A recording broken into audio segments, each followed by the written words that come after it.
नमस्ते विद्यार्थियों। हम लोग डॉक्टर नगेंद्र का निबंध पढ़ रहे थे, काव्य बिंब स्वरूप और प्रकार।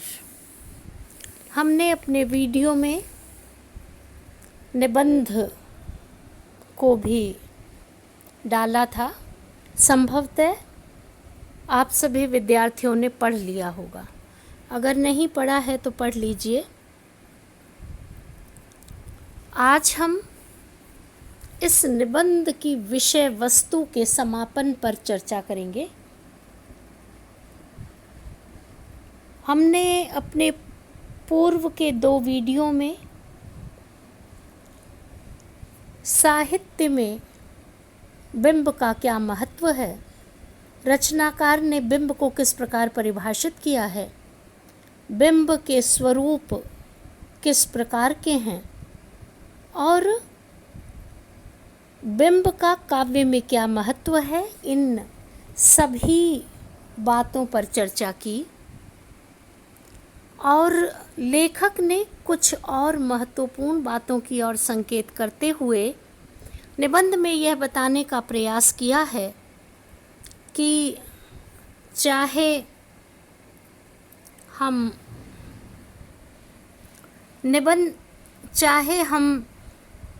बिंब के मूर्त रूप को देखें या अमूर्त रूप को देखें, काव्य में उसका विधान सन्निधान हमेशा बना रहता है। मूर्त बिंब हमारे इंद्रियों द्वारा, नेत्रों द्वारा उसके स्वरूप को ग्रहण कर लेता है और उस बिंब विधान को समझ लेता है।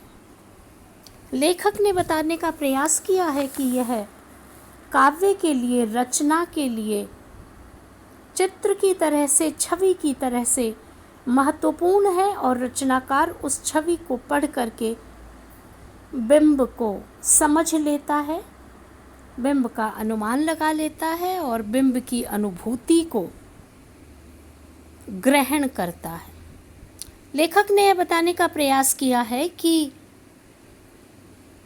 जो हमारे काव्य में प्रयुक्त उपमान और प्रतीक होते हैं, वे भी बिंब के साथ जुड़े हुए होते हैं और कविता में, रचना में बिंब के साथ ही प्रयुक्त होकर बिंब उपमान की सहायता से प्रस्तुत होता है। प्रत्येक उपमान का अपना बिंब होता है और लेखक ने कहा है कि वास्तव में उपमान की अपेक्षा बिंब की परिधि अधिक विस्तृत और व्यापक होती है। इसलिए बिंब रूप, चित्र रूप, छवि रूप संचरित न होकर के स्थिर हो जाता है और बिंब के आयाम काव्य में दिखलाई पड़ते हैं। लेखक ने बिंब के प्रकारों को स्पष्ट करते हुए यह बताने का प्रयास किया है कि चाहे हम अलंकार शास्त्र को देखें, काव्य के अन्य उपकरणों को देखें, अलंकार में बिंब का गहरा जुड़ाव होता है और अलंकार और बिंब में यद्यपि भेद दिखलाई पड़ता है, लेकिन दोनों के जो कार्य हैं वे लगभग एक समान हैं। अलंकार के अंतर्गत और बहुत सारी चीज़ें व्यापकता लिए हुए दिखलाई पड़ती हैं और बिंब का जो क्षेत्र है वह अलंकार में आकर के सन्निहित हो जाता है, उसके साथ जुड़ जाता है। लेखक ने यह बताने का प्रयास किया है कि हमारे यहाँ चाहे हम उपमान को देखें, रूपक, प्रतीक अथवा बिंब को देखें, हमारे यहाँ के काव्य शास्त्रियों ने जो काव्य से जुड़े हुए उपकरण हैं, माध्यम हैं, उनको अलग अलग तरह से व्याख्यायित किया है। और काव्य शास्त्र में कुछ लोगों की धारणाएं ऐसी हैं, कुछ आचार्यों की धारणाएं ऐसी हैं कि जो बिंब है, बिंब के साथ मिथ्य भी जुड़ा हुआ होता है, रूपक भी जुड़ा हुआ होता है, अन्योक्ति रूपक भी जुड़ा हुआ होता है, और इन सब के साथ सहज अनुभूति भी जुड़ी हुई होती है। क्रौचे के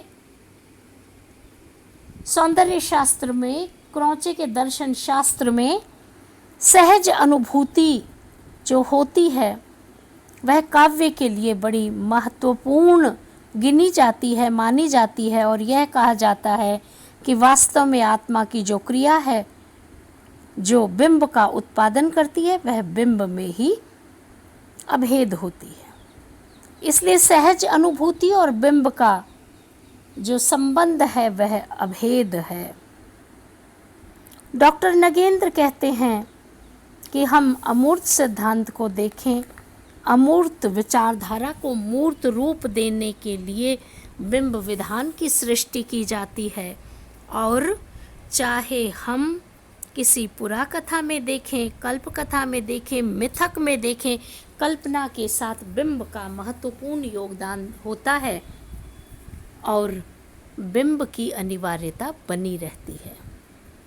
विद्यार्थियों, इस निबंध में काव्य के बिंब स्वरूप और प्रकार में लेखक ने, डॉक्टर नगेंद्र ने काव्य बिंब पर विस्तार रूप से विचार किया है, उसको परिभाषित किया है, उसके क्षेत्रों को बताया है और उसके विभिन्न आयामों को सौंदर्य शास्त्र से जोड़ते हुए, संस्कृत साहित्य से जोड़ते हुए यह बताने का प्रयास किया है कि काव्य बिंब साहित्य में, काव्य कला में महत्वपूर्ण स्थान रखता है। तो विद्यार्थियों, यह निबंध समाप्त हुआ। धन्यवाद।